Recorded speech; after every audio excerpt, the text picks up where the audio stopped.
مختصر حمد و ثنا کے بعد ہم تمام نمازی دوست سورہ حدید کی آیت نمبر 25 کی روشنی میں انبیاء علیہم السلام کے قائم کردہ عدل کو سمجھنے کی کوشش کر رہے ہیں۔ ان کا قائم کیا ہوا عدل چاہے عقائدی زندگی میں ہو، ہماری عملی زندگی میں ہو، ہماری انفرادی یا اجتماعی زندگی میں ہو۔ آج جمعے کی اس نشست میں انبیاء علیہ السلام کے اس عدل پر میں گفتگو کرنا چاہوں گا جس کا تعلق ہماری عملی زندگی سے ہے۔ دوستو، یہ بات ہمیں یاد رکھنا چاہیے، ہماری عملی زندگی کا ایک محدود حصہ فرائض کے ساتھ بندھا ہوا ہے، لیکن ہماری عملی زندگی کا بیشتر حصہ نوافل کے ساتھ جڑا ہوا ہے۔ ہماری عملی زندگی کا وہ حصہ جو فرائض کے ساتھ بندھا ہوا ہے، حقوق اللہ میں ہمیں نماز پڑھنی ہے، روزہ رکھنا ہے، زکوٰۃ دینی ہے، حج کرنا ہے۔ حقوق العباد سے تعلق رکھتا ہوا جو خونی رشتے ہیں ان کے ساتھ صلہ رحمی کرنی ہے۔ معاشی زندگی میں حلال اور حرام کا خیال رکھنا ہے۔ سیاسی زندگی میں رعایا کی خدمت کرنی ہے، اور اپنی پوری زندگی میں، زندگی کے ہر شعبے میں اپنے آپ کو ظلم سے بچا کر راہ عدل کا مسافر رکھنا ہے۔ تو ہماری عملی زندگی کا ایک محدود حصہ فرائض کے ساتھ وابستہ ہے، لیکن بیشتر حصہ نوافل سے تعلق رکھتا ہے، اور نفل کے معاملے میں ہم مسلمان آزاد ہیں۔ اگر کرتے ہیں تو ثواب، نہیں کرتے تو کوئی گناہ نہیں ہے۔ پھر نفلی عبادات میں بھی مذہب یہ چاہتا ہے کہ ہم افراط اور تفریط کا شکار نہ ہوں، بلکہ اپنے آپ کو افراط اور تفریط سے بچاتے ہوئے نقطہ اعتدال پر رکھیں۔ ہم تمام دوست اس بات کو اچھے طریقے سے ذہن نشین کر لیں، آسمانی مذہب، الہامی مذہب یسر کی پالیسی پہ کھڑا ہے، سہولت کی پالیسی پر کھڑا ہے، آسانی کی پالیسی پر کھڑا ہے۔ یعنی اللہ رب العالمین نے آدم علیہ السلام سے لے کر محمد الرسول اللہ صلی اللہ علیہ وسلم تک جتنے بھی انبیاء اور رسولوں کو آسمانی مذہب دے کر بھیجا ہے، یسر کی پالیسی رکھی ہے اللہ رب العالمین نے۔ اب یسر کی پالیسی ہے کیا؟ ہم تمام دوست اترتے ہیں، سورہ بقرہ کی آیت نمبر 185 ہے، اور رب العالمین وہاں کہتے ہیں یرید اللہ بکم الیسر ولا یرید بکم العسر۔ اللہ تعالیٰ تمہارے ساتھ آسانی چاہتا ہے۔ اللہ رب العالمین تمہیں مشقت میں، تنگی میں، پریشانی میں مبتلا نہیں کرنا چاہتا۔ آیت کا کانٹیکسٹ ہے کیا؟ اللہ رب العالمین نے روزے فرض کیے ہیں، اور روزے فرض کرنے کے بعد اللہ تعالیٰ نے فرمایا ہے اگر بیماری کی وجہ سے یا سفر کی وجہ سے روزہ رکھنا تمہیں دشوار ہو رہا ہے تو تم بیماری کی وجہ سے روزہ چھوڑ سکتے ہو، مسافر ہونے کی وجہ سے روزہ چھوڑ سکتے ہو۔ فعدۃ من ایام اخر، دوسرے دنوں میں اس گنتی کو پورا کر لینا۔ پھر اللہ نے کہا یرید اللہ بکم الیسر ولا یرید بکم العسر، اللہ رب العالمین تمہیں آسانی دینا چاہتا ہے، رب العالمین تمہیں پریشانی میں ڈالنا تھوڑی چاہتا ہے۔ اللہ رب العالمین نے اگر دوستو ہمیں فرائض کا پابند کیا ہے نا، اور رب العالمین کو یہ محسوس ہوا کہ اس فرض کی ادائیگی میں ہمیں مصائب اور مسائل کا سامنا ہو سکتا ہے، تو اللہ رب العالمین نے رخصتیں دی۔ مثال کے طور پر کھڑے ہو کے نماز نہیں پڑھ سکتے، بیٹھ کے پڑھ لو، بیٹھ کے نہیں پڑھ سکتے، لیٹ کے پڑھ لو، سفر میں ہو تو 4 کی جگہ 2 رکعت پڑھ لو، 2 نمازوں کو جمع کر لو۔ تو جہاں اللہ رب العالمین ہمیں کسی فرض کا پابند کرتا ہے اور رب العالمین یہ جانتا ہے کہ جناب اس فرض کی ادائیگی میں کچھ دشواریاں ہمیں لاحق ہو سکتی ہیں، تو رب العالمین وہاں بھی آسانی پیدا ہمارے لیے کر رہا ہوگا۔ تو پوری آسمانی شریعت اللہ رب العالمین کے اصول یسر پر کھڑی ہے۔ اسی لیے دوستو ہم سب مسلمانوں کی یہ دعا ہونا چاہیے اور ہماری کوشش بھی ہونا چاہیے کہ ہم اپنے آپ کو میسر بنائیں، یعنی دوسروں کے لیے آسانی پیدا کرنے والے، اپنے آپ کو مؤثر بننے نہ دیں کہ دوسروں کے لیے دشواریاں پیدا کریں۔ اب نبی علیہ السلام کی ایک معروف روایت کا مطالعہ کریں آپ کہ ہمارے نبی محمد الرسول اللہ صلی اللہ علیہ وسلم اپنی امت کو کیسا دیکھنا چاہتے ہیں۔ اللہ رب العالمین ہم سب کو نبی علیہ السلام کے ان الفاظ کا مصداق بنا دے۔ بخاری کی روایت ہے، اگر مشکات باب و تطہیر النجاسات میں آپ جائیں گے تو سیدنا ابو ہریرہ رضی اللہ تعالیٰ عنہ کی روایت ہمیں ملے گی۔ ایک دیہاتی نے مسجد نبوی میں پیشاب کر دیا۔ روایت کے الفاظ یہ ہیں فَتَنَاوَلَهُ النَّاسُ، لوگوں نے اس پر دھاوا بول دیا، لوگ اس پر ٹوٹ پڑے، لوگوں نے اسے پکڑ لیا۔ اب ہمارے نبی محمد الرسول اللہ صلی اللہ علیہ وسلم نے کیا کہا؟ دعوہ، اس بیچارے دیہاتی کو چھوڑ دو، بلکہ ایک ڈول پانی لے کر آؤ اور وہ اس پیشاب پر بہا دو۔ اس کے بعد نبی علیہ السلام کے تاریخی جملے ہیں، آپ نے فرمایا فَإِنَّمَا بُعِثْتُم مُيَسِّرِينَ وَلَمْ تُبْعَثُوا مُعَسِّرِينَ، تم لوگوں کے لیے آسانیاں پیدا کرنے والے بنا کر بھیجے گئے ہو، نہ کہ تم لوگوں کے لیے پریشانیاں پیدا کرنے والے بنا کر۔ تو امت محمد صلی اللہ علیہ وسلم کا بہت بڑا فریضہ ہے، امت محمد علیہ السلام کا یہ بہت بڑا کام ہے، خدا را دوسروں کے راستوں سے کانٹے ہٹانے کی کوشش کریں، دوسروں کے راستوں میں آئی ہوئی رکاوٹوں کو دور کرنے کی کوشش کریں۔ جہاں زندگی تنگ ہے وہاں زندگی کو فراغ بنانے کی کوشش کریں، جہاں دل بجھ رہے ہیں ان بجھتے ہوئے دلوں کو روشن کرنے کی کوشش کریں، جو بگڑ رہے ہیں انہیں منانے کی کوشش کریں۔ یہ امت محمد صلی اللہ علیہ وسلم کی عظیم تر ذمہ داری ہے، اللہ تعالیٰ اسے ادا کرنے کی توفیق عطا فرمائے۔ دوستو اس بات کو بھی اچھے طریقے سے سمجھ لیں، اللہ رب العالمین نے انبیاء علیہم السلام کو جو شریعت دی ہے نا، یعنی پہلے ان کے سروں پر تاج نبوت رکھا، تاج رسالت رکھا، اور پھر ان کو شریعت دی، تو وہ انہیں زیر بار کرنے کے لیے نہیں ہے، وہ انہیں بڑھنائز کرنے کے لیے نہیں ہے۔ اسی طرح انبیاء علیہم السلام کے ذریعے وہ شریعتیں ہم تک پہنچی تو ہمیں بھی بار بردار نہیں کر دیا گیا، ہمیں بھی زیر بار نہیں کر دیا گیا، بڑھنائز نہیں کر دیا گیا۔ بھئی شریعت الہیہ اللہ رب العالمین کی رحمت ہے جو یسر کی پالیسی پہ کھڑی ہے، اور انبیاء علیہم السلام نے عملی زندگی میں ہمیں عدل دیا ہے۔ یہ کیسے ہو سکتا ہے؟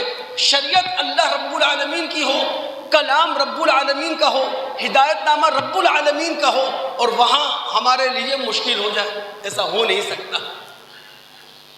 سورۃ طٰہٰ کی ابتدائی آیات پڑھیں آپ، رب العالمین فرماتے ہیں طٰہٰ ما انزلنا علیک القرآن لتشقی الا تذکرۃ لمن یخشی، اے محمد صلی اللہ علیہ وسلم یہ قرآن ہم نے آپ پر اس لیے نازل نہیں کر دیا کہ آپ مصیبت میں پھنس جائیں، الا تذکرۃ لمن یخشی، بلکہ یہ قرآن تو اللہ سے ڈرنے والے، خوف خدا رکھنے والے کے لیے ایک یاد دہانی ہے۔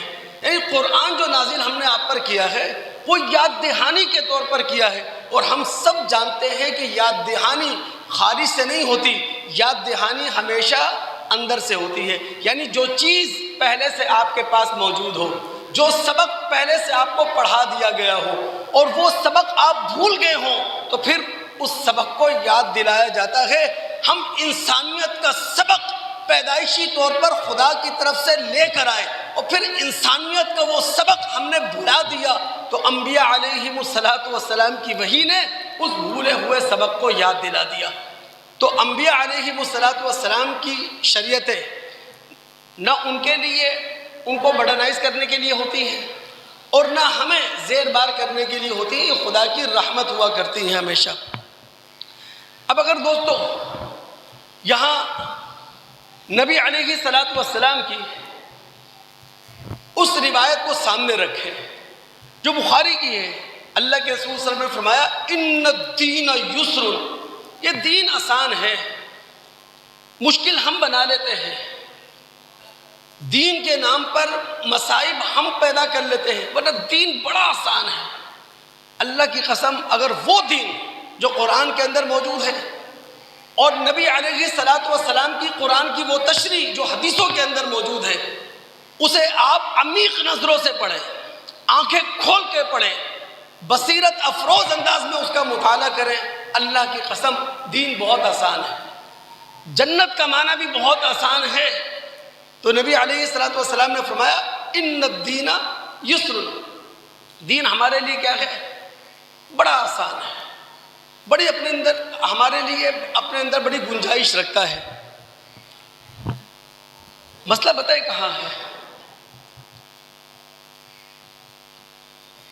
ہم دین کی اس پالیسی کو نہیں سمجھ سکے، دین کی اس پالیسی سے صحیح معنی میں اپنے آپ کو وابستہ نہیں کر سکے جو اللہ رب العالمین نے مطمع نظر بنا کر ہمیں دی تھی. مذہب یہ چاہتا ہے کہ آپ اپنے آپ کو فرائض کا پابند کریں، اس کے بعد نوافل آپ کی مرضی پر ہے، اپنی استطاعت کے مطابق، اپنے طبعی رجحان کے مطابق، اپنی نفسانیت کی تسکین کے مطابق نوافل کی جو پابندی آپ کر سکتے ہیں کر لیں. ایک روایت کا میں آپ کو مطالعہ کروں. اچھا وہ معروف روایت ہے لیکن اس روایت کا مطالعہ میرے موضوع کو سامنے رکھ کر کیجئے گا، آپ کو بہت کچھ سمجھ میں آئے گا. بخاری کتاب الایمان میں جائیں، امام بخاری نے ایک باب باندھا ہے، باب الزکوٰۃ من الاسلام. طلحہ بن عبید اللہ رضی اللہ تعالی عنہ اس روایت کے راوی ہیں. آنے والا نجد سے آیا ہے، دور سے آیا ہے، لمبے سفر سے آیا ہے، اسی لیے اس کے بال بکھرے ہوئے ہیں، پریشان حال نظر آ رہا ہے. اچھا اتنا لمبا سفر کر کے وہ نبی علیہ السلام سے لینے کیا آیا ہے؟ طلحہ بن عبید اللہ کہتے ہیں فَإِذَا هُوَ يَسْأَلُ عَنِ الْإِسْلَامِ، وہ نبی علیہ السلام سے اسلام کے بارے میں پوچھ رہا ہے. اب ہمارے نبی محمد صلی اللہ علیہ وسلم اسے اسلام کے بارے میں بتا رہے ہیں. اب غور کیجئے گا، ایک ایک لفظ پر ٹھہر کے سوچئے گا کہ نبی علیہ السلام نے جو اسلام اسے بتایا وہ کتنا آسان ہے ہمارے لیے. اس نے اسلام کے بارے میں پوچھا، مدینہ کا رہنے والا نہیں ہے، کسی قریبی علاقے کا رہنے والا نہیں ہے، لمبا سفر کیا ہے، دور دراز کا سفر کیا ہے، نجد سے وہ آیا ہے اور اس کا سوال یہ ہے اسلام بتا دے مجھے. نبی علیہ السلام نے اسلام بتاتے ہوئے کہا 5 صلوات فی اليوم واللیلہ، دن رات میں تم نے 5 نمازیں پڑھنی ہیں. اس نے خود کہا حل علی غیرہا، اللہ کے رسول کیا اس کے علاوہ بھی کچھ اور نمازیں ہیں جو مجھ پر فرض ہوں، لازم ہوں اور میں نے ادا کرنی ہوں؟ تو نبی علیہ السلام نے فرمایا اللہ، ان 5 نمازوں کے علاوہ کوئی اور نماز فرض کے درجے میں نہیں ہے، لزوم کے درجے میں نہیں ہے، الا ان تطوع، تمہاری اپنی مرضی ہے، تمہاری اپنی خوشی ہے، نفل کی حیثیت سے والنٹیریلی تم اسے پڑھ لو. پھر نبی علیہ السلام نے اسے کہا صیام رمضان، رمضان کے روزے رکھنے. اس کا پھر وہی سوال تھا حل علی غیر، اللہ کے رسول رمضان کے علاوہ بھی کوئی اور روزہ جو فرض کے درجے میں نے رکھنا ہو؟ لزوم کے درجے میں رکھنا ہو تو اللہ کے رسول کے کیا الفاظ تھے؟ لا الا ان تطوع، رمضان کے علاوہ کوئی روزہ تم پر فرض نہیں ہے، جو روزہ تم رکھو گے وہ نفل کے درجے میں رکھ سکتے ہو۔ پھر نبی علیہ الصلوۃ والسلام نے اسے کہا الزکوٰۃ، جب تم اسلام کے بارے میں پوچھ رہے ہو تو زکوٰۃ ادا کرنی ہے اگر تم صاحب مال ہو۔ اس نے کیا کہا؟ حل علیہ غیرہا، اللہ کے رسول فرض زکوٰۃ کے علاوہ کوئی اور زکوٰۃ، کوئی اور مال کسی اور نام سے میں نے نکالنا ہے؟ آپ نے فرمایا لا الا ان تطوع، نہیں، اس کے بعد جو کچھ نکالو گے والنٹریلی ہوگا، نفل ہوگا، تمہاری مرضی پر ہوگا، تمہاری خوشی پر ہوگا۔ اب راوی کے الفاظ سنیے، اتنی دور سے آنے والا، میں توجہ اس لیے دے رہا ہوں کہ وہ ڈائریکٹلی رسول کے پاس آیا ہے۔ راوی کے الفاظ یہ ہیں، جب وہ اللہ کے رسول کے پاس آیا سائر الراس، پراگندہ حالت میں تھا، سفر کے آثار اس کے جسم سے جھلک رہے تھے، سر سے لے کر پیر تک محسوس ہو رہا تھا کہیں لمبے سفر سے آیا ہے وہ، اس لیے توجہ دلا رہا ہوں میں۔ اب وہ اسلام پوچھ کر واپس جانے لگا تو اس کی زبان پر الفاظ کیا تھے؟ واللہ لا ازید علی ھذا ولا انقص، اللہ کی قسم جو اسلام رسول نے بتا دیا، نہ اس میں کمی نہ اس میں بیشی۔ اور رسول کے زبان سے کیا جملہ نکلا؟ افلح ان صدق، کہ اگر یہ بندہ، اگر یہ پوچھنے والا اپنی بات پر قائم رہا، صادق رہا، یہ بندہ کامیاب ہو گیا۔ یہ ہے اسلام۔ تو انبیاء علیہم الصلوۃ والسلام نے دوستو ہمیں عملی زندگی کے اندر عدل دیا ہے، نقطۂ اعتدال دیا ہے۔ ہمارا مسئلہ ہے ہم الجھ جاتے ہیں، ہمارا مسئلہ ہے ہم پریشان ہو جاتے ہیں۔ اسی لیے دین کی تبلیغ اسی طرح ہونا چاہیے جس طرح محمد الرسول صلی اللہ علیہ وسلم نے دین دیا ہے۔ جب اپنی مرضی پر ہم موقوف دین کی ترجمانی کریں گے، دین کو پیش کریں گے، تو وہ اور مشکل ہوتا جائے گا۔ یعنی وہ دین جو رسول نے آسان بنا کر پیش کیا تھا، وہ دین جو اللہ رب العالمین نے یسر کی پالیسی پہ دیا تھا، وہ ہمارے لیے مشکل بن جاتا ہے۔ اب ذہنوں میں سوال تو پیدا ہوگا نا کہ آخر کیا وجہ ہے؟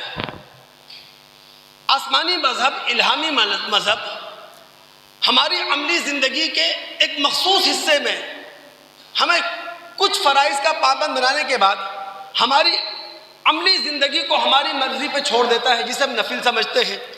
اور وہاں وہ مذہب یہ چاہتا ہے کہ ہم افراط اور تفریط کا شکار نہ ہوں، بے اعتدالی کا شکار نہ ہوں۔ اس کی وجہ یہ ہے انسان نامی جو مخلوق ہے یہ ہمہ جہتی مخلوق ہے، یہ چاروں سمت میں دیکھتی ہے، اس کے خیالات آسمان کی بلندیوں کو چھوتے ہیں، اس کے جذبات ایک سمندر کی مانند ہیں، اس کا نفس اپنے مختلف میلانات رکھتا ہے۔ تو انسان ہمہ جہتی مخلوق ہے، اس کی خانگی زندگی بھی ہے، اس کی معاشرتی سماجی زندگی بھی ہے، اس کی سیاسی زندگی بھی ہے، اس کی معاشی اقتصادی زندگی بھی ہے۔ تو اس کی زندگی کے مختلف چیپٹر ہیں۔ اسی لیے مذہب یہ چاہتا ہے کہ جناب نفلی عبادت میں کوئی بھی انسان بے اعتدالی کا شکار ہو کر اپنی زندگی کو برباد نہ کر لے، اپنی زندگی کو تباہ نہ کر لے۔ اب بخاری کا وہ واقعہ کس کو یاد نہیں ہے جس کے راوی ابو جحیفہ وہب بن عبداللہ رضی اللہ تعالیٰ عنہ ہیں۔ نبی علیہ الصلوۃ والسلام نے ہجرت مدینہ کے بعد مواخات کروائی تھی، اور مواخات کا مطلب یہ تھا کہ ایک مکی صحابی کو دوسرے مدنی صحابی کا بھائی بنا دیا تھا۔ دو مواخاتی بھائی تھے، سلمان اور ابو الدرداء۔ سلمان ابو الدرداء کے گھر میں آئے، انہیں کسی حد تک ان کا مزاج معلوم ہوگا، چونکہ ابو الدرداء رضی اللہ تعالیٰ عنہ نفلی عبادت میں بے اعتدالی کا شکار ہو کر اپنی خانگی زندگی تباہ کر چکے تھے، اپنی معاشی زندگی اس سے آنکھیں چرا لی تھی انہوں نے۔ جب مؤاخاتی بھائی سلمان آئے ابو دردہ رضی اللہ تعالیٰ عنہ کے گھر پر، انہوں نے ابو دردہ کی بیوی ام دردہ کو دیکھا، میلی کچیلی ہے، بنی صبری نہیں ہے، اس طرح کی خاتون کو رہنا چاہیے، گھریلو خواتین ہے ماشاءاللہ، شادی شدہ ہے ماشاءاللہ، شوہر والی ہے ماشاءاللہ، جس طرح انہیں بنا سوار کر اپنے آپ کو رکھنا چاہیے اس طرح نہیں تھی۔ تو سلمان نے وجہ پوچھی، ام دردہ نے بتا دی وجہ، سلمان رضی اللہ تعالیٰ عنہ ابو دردہ کے گھر میں رک گئے، اور روایت کے پورے الفاظ کیا ہیں، نفلی روزہ روایا، پھر پوری رات تہجد نہیں پڑھنے دی، آدھی رات تہجد نہیں پڑھنے دی، رات کے آخری پہر میں اٹھنے کا موقع دیا اور خود بھی اٹھے، اور تہجد کی نماز ادا کرنے کے بعد جو الفاظ ہیں نا وہ ہے قابل توجہ۔ میرا موضوع سامنے رکھیں کہ انبیاء علیہم السلام نے دوستو ہمیں عملی زندگی کے اندر عدل دیا ہے،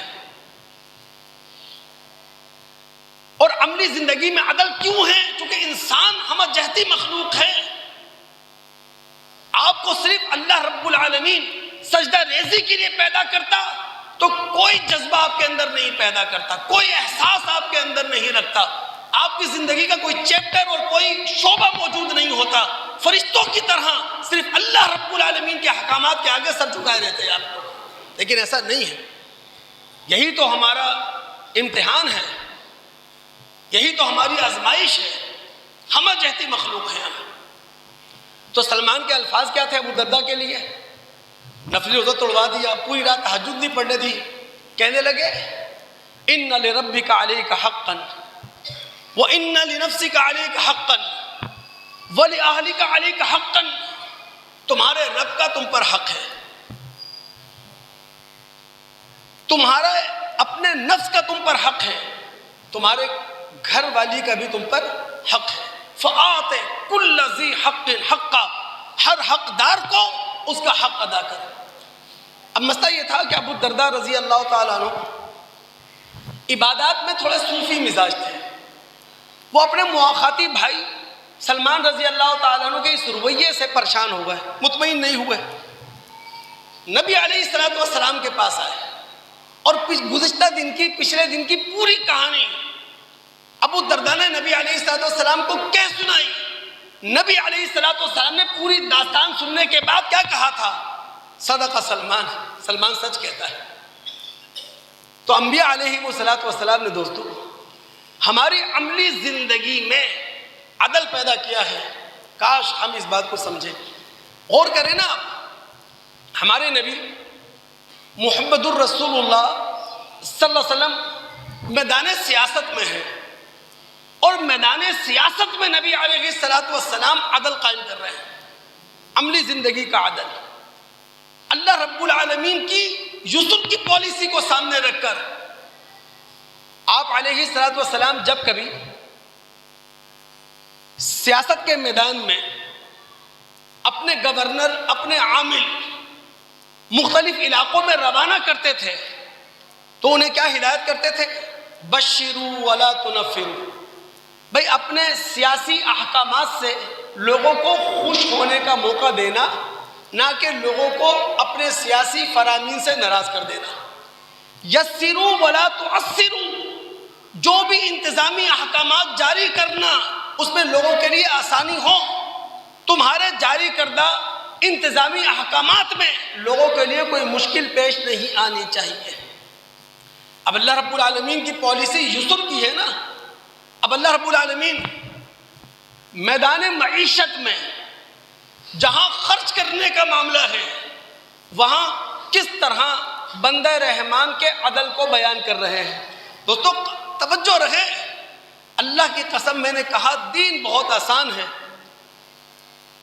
دین پر عمل کرنا بہت ممکن ہے، وہ دین جو قرآن کے اندر موجود ہے اور محمد صلی اللہ علیہ وسلم کی تشریح کے اندر موجود ہے، کوئی مشکل نہیں ہے۔ اب اللہ رب العالمین خرچ کرنے کے معاملے میں بندہ رحمان کے عدل کو بیان کر رہے ہیں۔ دیکھیں کمانے کے معاملے میں تو عدل یہ ہے کہ حرام سے بچنا ہے اور حلال کمانا ہے، خرچ کرنے کے معاملے میں عدل کیا ہے؟ اللہ فرماتے ہیں بندہ رحمان جب خرچ کرتا ہے تو نہ فضول خرچ کرتا ہے اور نہ بخیلی کرتا ہے، بلکہ فضول خرچی اور بخیلی ان دونوں کے انتہاؤں کے نقطۂ اعتدال پر کھڑا ہو کر خرچ کرتا ہے۔ آپ سورہ فرقان اس کی آیت نمبر 67 کا مطالعہ کریں۔ اللہ فرماتے ہیں والذین اذا انفقوا لم یسرفوا ولم یقتروا وکان بین ذلک قواما۔ بندہ رحمان جب خرچ کرتا ہے تو نہ پیسہ اڑا دیا کرتا ہے، نہ پیسہ بالکل بچا لیا کرتا ہے، بلکہ فضول خرچی اور بخیلی ان دونوں انتہاؤں کے نقطۂ اعتدال پر رہ کر بندہ رحمان مال خرچ کیا کرتا ہے۔ یعنی بندہ رحمان نہ تو عیاشی پر پیسہ لٹاتا ہے، نہ شراب نوشی پہ پیسہ لٹاتا ہے، نہ یار باشی پر پیسہ لٹاتا ہے، نہ اپنی قمار بازی پر وہ پیسہ لٹائے گا، نہ اپنے دولت کے ٹھاٹ باٹ لوگوں کو دکھانے کے لیے وہ پیسہ خرچ کرے گا، اور نہ اپنی زیب و آرائش پر اس لیے خرچ کرے گا کہ لوگوں کے اندر بالکل نمایاں نظر آئے۔ اور نہ بندہ رحمان پیسہ اس طرح جوڑ کر رکھتا ہے، نہ اپنی ضرورت پہ خرچ کرے، نہ بچوں کی ضرورت پہ خرچ کر رہا ہے، نہ گھر کی ضرورت پہ خرچ کر رہا ہے، نہیں، نقطۂ اعتدال پر رہ کر بندہ رحمان خرچ کرتا ہے۔ اب آپ سوچیں بندہ رحمان اگر کمانے کی پالیسی بھی اللہ والی رکھے اور خرچ کرنے کی پالیسی بھی اللہ والی رکھے تو کیا معاشرہ خوشحال نہ ہو؟ کیا معاشرے سے بے روزگاری نہ مٹ جائے؟ کیا معاشرے کے لوگ ایک دوسرے کا درد اپنے سینوں کے اندر محسوس نہ کریں؟ بالکل ہو سکتا ہے دوستی۔ اگر ایک اور بات کی طرف توجہ دینا ہو، میں نے آپ سے کہا کہ اللہ رب العالمین کی جو الہامی مذہب، آسمانی مذہب، اس کی پالیسی یسر کی پالیسی ہے، آسانی دینا، سہولت دینا، قرض کے لین دین میں بھی آسانی کی پالیسی اختیار کریں۔ یہ اللہ رب العالمین نے ہمیں ایک سبق دیا ہے، اللہ رب العالمین نے ہمیں ایک رہنمائی دی ہے۔ ہم مطالعہ کرتے ہیں سورہ بقرہ کی آیت نمبر 280 کا، اور یہ آیت نمبر 280 ان بینکوں کی خاص رہنمائی کر رہی ہے جو اسلام کے نام پر بینکنگ کر رہے ہیں۔ اچھا، اس آیت نمبر 280 کا کانٹیکسٹ کیا ہے، سیاق و سباق کیا ہے؟ اللہ رب العالمین نے سود کو حرام قرار دے دیا، یہاں تک کہا کہ جناب سودی کاروبار ایسا ہے گویا کہ اللہ رب العالمین اور اس کے رسول کے خلاف اعلان جنگ کرنا۔ یہ بات کہنے کے بعد اللہ تعالیٰ نے کہا وَإِن كَانَ ذُو عُسْرَةٍ فَنَظِرَةٌ إِلَىٰ مَيْسَرَةٍ۔ بھائی مہاجن ہوں گے نا بہت سارے، جنہوں نے لوگوں کو قرضے دے رکھے ہوں گے، اب کم سے کم اپنی کیپٹل منی تو انہوں نے واپس لینی تھی نا، اپنا اصل سرمایہ تو ان لوگوں سے واپس لینا تھا جن کو انہوں نے قرض دیا تھا۔ اللہ رب العالمین نے فرمایا سود تو حرام ہے، اپنے قرض پر قرض دار سے تم سود تو نہیں لے سکتے، ہاں اپنا اصل سرمایہ واپس لے سکتے ہو۔ وَإِن كَانَ ذُو عُسْرَةٍ، لیکن اگر تمہیں نظر آئے قرض دار وہ تنگ ہے، وہ فی الحال جو تاریخ طے ہوئی تھی، جو وقت دیا گیا تھا، اس وقت وہ آپ کو قرضہ واپس نہیں کر سکتا، تو فَنَظِرَةٌ إِلَىٰ مَيْسَرَةٍ، جب تک فراخی پیدا نہ ہو جائے، جب تک اس کے ہاتھ نہ کھل جائیں، جب تک اس کے لیے قرضہ واپس کرنے کی آسانی پیدا نہ ہو جائے، تم دستبردار ہو جاؤ قرضہ واپس لینے سے۔ تو جو وہ بینک اسلام کے نام پر بینکنگ کر رہے ہیں ان کے لیے یہ بہت بڑی رہنمائی ہے، چونکہ اللہ رب العالمین نے یہ بات اس وقت کہی ہے جب سود کو حرام قرار دیا، اور جن مہاجنوں کو، قرض خواہوں کو اپنا اصل سرمایہ قرض داروں سے لینا تھا، اس وقت ان سے کہا کہ جناب اگر تم قرض داروں سے اپنا قرض واپس لو، تمہیں نظر آئے کہ جناب ابھی سہولت نہیں ہے، گنجائش نہیں ہے، تھوڑی سی مہلت اور دو۔ پھر آگے کیا کہا وَأَن تَصَدَّقُوا خَيْرٌ لَكُمْ، لیکن اگر تمہیں نظر آئے کسی کا دیوالیہ نکل چکا ہے، کوئی روڈ پر آ چکا ہے، کوئی سڑک پر آ چکا ہے، جو قرضہ اس نے تم سے لیا تھا وہ واپس کرنے کا چانس ہی باقی نہیں ہے تو پھر معاف کر دو، یہ تمہارے حق میں زیادہ بہتر ہے۔ تو اسلامی بینکنگ کے اندر جتنی سہولت ہو سکتی ہے وہ سہولت دینے کی کوشش کرنی چاہیے۔ بات کو آگے بڑھاتا ہوں نا، ہم بات کر رہے ہیں کہ انبیاء علیہم الصلاۃ والسلام نے عملی زندگی میں ہمیں عدل دیا ہے، اور اللہ رب العالمین کی آسمانی شریعت یسر کی پالیسی پہ کھڑی ہے، آسانی کی پالیسی پہ کھڑی ہے۔ تو دوستو ہماری عملی زندگی کا ایک محدود حصہ ہے جہاں ہمیں فرائض کا پابند کیا گیا ہے، ورنہ اللہ کی قسم ہماری عملی زندگی کا بیشتر حصہ وہ نوافل سے تعلق رکھتا ہے، اور نوافل ہماری مرضی پر ہیں۔ اگر نفل پر عمل کیا ثواب، نہیں کیا تو گناہ نہیں ہے۔ تو جن فرائض کا اللہ رب العالمین نے ہمیں پابند کیا ہے ان کا تو پابند اپنے آپ کو بنائے نا دوست۔ دن رات میں 5 نمازیں ہیں، ان کو تو ادا کرنے کی کوشش کریں نا۔ اللہ کی قسم یہ نمازیں، میں نے بعض دوست میری باتوں سے کچھ ناراض ہو جاتے ہیں، مسئلہ یہ ہوا کہ ہمیں تو صرف اور صرف طریقے صلاۃ پر لڑایا گیا ہے نا، طریقے صلاۃ پر ہی ہمارے جھگڑے، طریقے صلاۃ پر ہی ہمارے مناظرے، لیکن نماز جو ہماری اخلاقی زندگی کو بنا رہی تھی یہ ہمیں بتایا نہیں جا رہا۔ ہماری روحانی زندگی کے اندر نماز و تبدیلی لاتی ہے وہ ہمیں بتایا نہیں جا رہا، بلکہ قرآن تو یہ کہتا ہے اگر تم وہ نمازی بن جاؤ جو نمازی اللہ تمہیں دیکھنا چاہتا ہے تو تمہاری معاشی زندگی کے اندر انقلاب آ جائے گا۔ اتنی بڑی بات قرآن کہتا ہے۔ اخلاقی زندگی، روحانی زندگی، معاشرتی زندگی، سماجی زندگی، اقتصادی زندگی بدل کر رہ جائے اگر ہم وہ نماز پڑھیں جو نماز اللہ رب العالمین کو مطلوب ہے۔ تو اللہ رب العالمین نے ہماری عملی زندگی کے محدود حصے میں چند فرائض کا ہمیں پابند بنایا ہے، ان میں ایک نماز ہے۔ تو ہم کم سے کم اپنے آپ کو 5 نمازوں کا پابند بنائیں۔ سورہ بنی اسرائیل مکہ کے دور آخر میں نازل ہونے والی صورتوں میں سے ہے، اس کی آیت نمبر 78 میں رب العالمین فرماتے ہیں اقم الصلاۃ لدلوک الشمس الی غسق اللیل وقرآن الفجر ان قرآن الفجر کان مشہودا۔ نماز قائم کرو دلوک شمس، زوال آفتاب سے لے کر رات کی تاریکی تک، فجر کی نماز کا خاص اہتمام کرو چونکہ فجر کی نماز مشہور نماز ہے۔ فجر کی نماز اگر میں نے اور آپ نے اپنے آپ کو فجر کی نماز کا پابند کر لیا نا، باقی 4 نمازیں پڑھنا ہمارے لیے بہت آسان ہو جائے گا۔ اللہ کی قسم سب سے مشکل نماز فجر کی ہے، اس کے بعد عشاء کی۔ ہمارے رسول نے کہا منافقین پر اگر کوئی نماز بھاری گزرتی ہے وہ فجر اور عشاء کی نماز ہے۔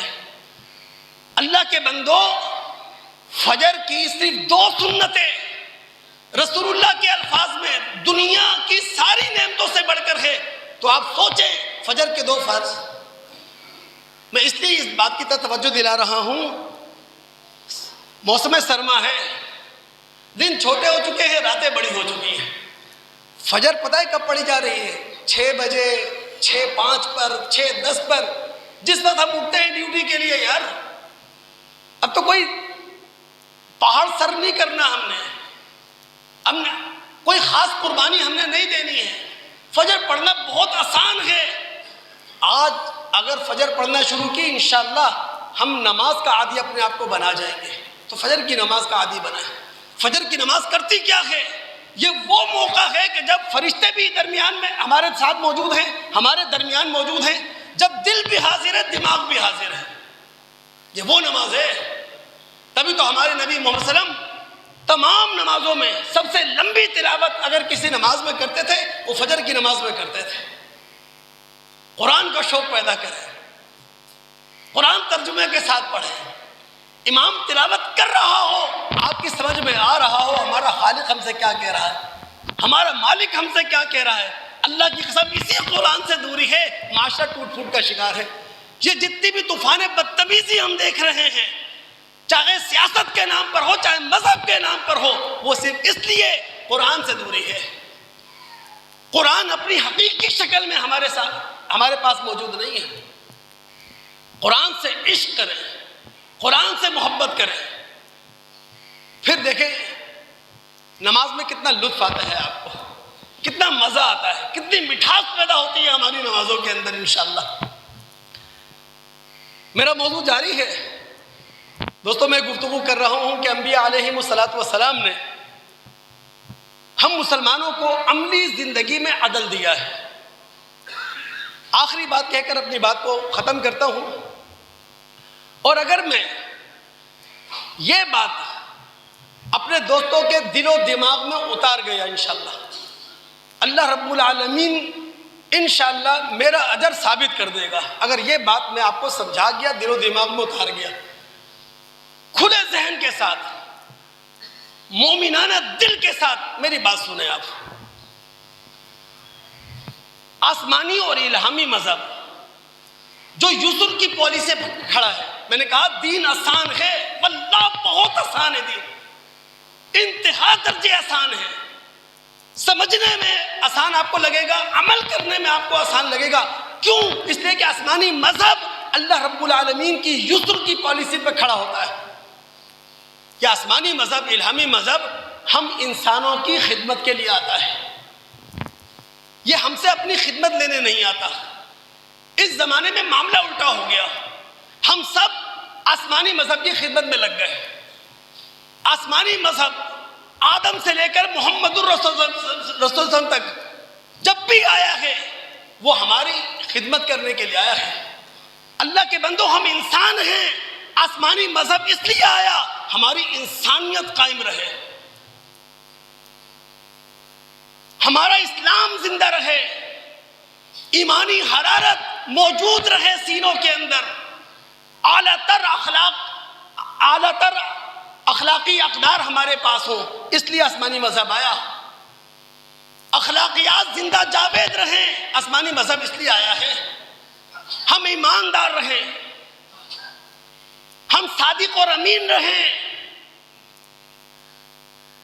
ہم رشتے نبھانے والے ہوں، ہم محلے داری کے تقاضوں کو سمجھنے والے ہوں، ہم انسان کو انسان سمجھ کر عزت دینے والے ہوں، ہم مسلمان کو مسلمان جان کر احترام دینے والے ہوں۔ آسمانی مذہب اس لیے آیا تھا، وہ جوڑنے آیا تھا، وہ توڑنے نہیں آیا تھا۔ وہ ایک پلیٹ فارم پہ کھڑا کرنے آیا تھا، وہ تقسیم کرنے نہیں آیا تھا۔ وہ جمع کرنے آیا تھا، وہ بکھیرنے نہیں آیا تھا۔ آسمانی مذہب ہمیشہ انسانوں کی خدمت کے لیے آتا ہے۔ اللہ کے بندو، ہماری سجدہ ریزی سے اللہ رب العالمین کی شان میں کوئی اضافہ نہیں ہوتا، ہماری بغاوت سے اللہ رب العالمین کی شان میں معمولی گھاٹا نہیں ہوتا۔ قرآن میں جا بجا یہ بات سمجھا دی گئی، اور جس دن انشاءاللہ جس مسلمان نے یہ بات سمجھ لی، آسمانی اور الہامی مذہب ہم انسانوں کی خدمت کے لیے آیا ہے، نہ کہ اپنی خدمت ہم سے لینے۔ مذہب کے نام پر انتہا پسندی ختم، مذہب کے نام پر دہشت گردی ختم، مذہب کے نام پر کفر کے فتوے ختم، مذہب کے نام پر اسٹیجوں پہ کھڑے ہو کے طوفان بدتمیزی مچانا، یہ ختم۔ چونکہ آسمانی مذہب خدمت کے لیے آیا، ہماری اپنی خدمت لینے نہیں آیا۔ میں ایک آیت کا مطالعہ کروا دوں آپ کو، سورہ لقمان میں جائیں آپ۔ لقمان حکیم، اللہ رب العالمین ان کا تعارف کروا رہے ہیں۔ یاد رکھیں، عرب کی نامور شخصیت ہیں لقمان، یہ پیغمبر نہیں ہیں، دانا شخصیت، اعلیٰ تر پرسنالٹی رکھنے والا۔ زمانے جہالت کے عرب شعراء اپنے کلام میں، اپنے اشعار میں جس کا ذکر کرتے تھے، اللہ تعالیٰ اس لقمان کا تعارف کروا رہا ہے۔ وَلَقَدْ آتَيْنَا لُقْمَانَ الْحِكْمَةَ أَنِ اشْكُرْ لِلَّهِ وَمَنْ يَشْكُرْ فَإِنَّمَا يَشْكُرُ لِنَفْسِهِ وَمَنْ كَفَرَ فَإِنَّ اللَّهَ غَنِيٌّ حَمِيدٌ۔ ہم نے لقمان کو دانائی دی، ہم نے لقمان کو سمجھ دی، اور دانائی اور سمجھ کا تقاضا یہ ہے اللہ کا شکر ادا کیا جائے۔ پھر اللہ کہتے ہیں جو اللہ کا شکر ادا کرتا ہے وہ اپنا فائدہ کرتا ہے، اپنی دنیا اچھی کرتا ہے، اپنی آخرت اچھی کرتا ہے، اور جو اللہ کا شکر ادا نہیں کرتا، اللہ کی نعمتوں کی ناقدری کرتا ہے، فَإِنَّ اللَّهَ غَنِيٌّ حَمِيدٌ، اللہ پوری دنیا سے بے نیاز ہے، اللہ پوری کائنات سے بے نیاز ہے۔ حمید، اللہ اپنی ذات میں آپ محمود ہے، اس کی تم تعریف کرو نہ کرو، اس کی ساری صفات ذاتی ہیں، اس کی صفات میں نہ کوئی کمی ہوگی نہ اس کی صفات میں کوئی بیشی ہوگی۔ ہماری سجدہ ریزی ہمیں فائدہ دیتی ہے، ہمارا روزہ ہمیں فائدہ دیتا ہے، ہمارا حج ہمیں بناتا ہے، ہمارا عمرہ ہمیں سنوارتا ہے، ہم سمجھ نہیں سکے۔ یہ جو آپ کی زکوٰۃ ہے، اللہ کی قسم اسلامی معیشت کو سہارا دینے کا ذریعہ ہے۔ کاش کہ یہ بات ہم سمجھ جائیں کہ آسمانی اور الہامی مذہب ہماری خدمت کے لیے ہے، نہ کہ ہم آسمانی اور الہامی مذہب کی خدمت کرنے والے ہیں۔ ہاں، ایک معنی میں آپ آسمانی مذہب کی خدمت کر سکتے ہیں۔ وہ کیا؟ اللہ اور اس کے رسول کا وہ دین جو ہماری خدمت کے لیے آیا تھا، اس کی ترویج، اس کی ترقی میں حصہ ڈالیں۔ میرا موضوع جاری ہے، اللہ تعالیٰ عمل کی توفیق دے۔ السلام علیکم ورحمۃ اللہ وبرکاتہ۔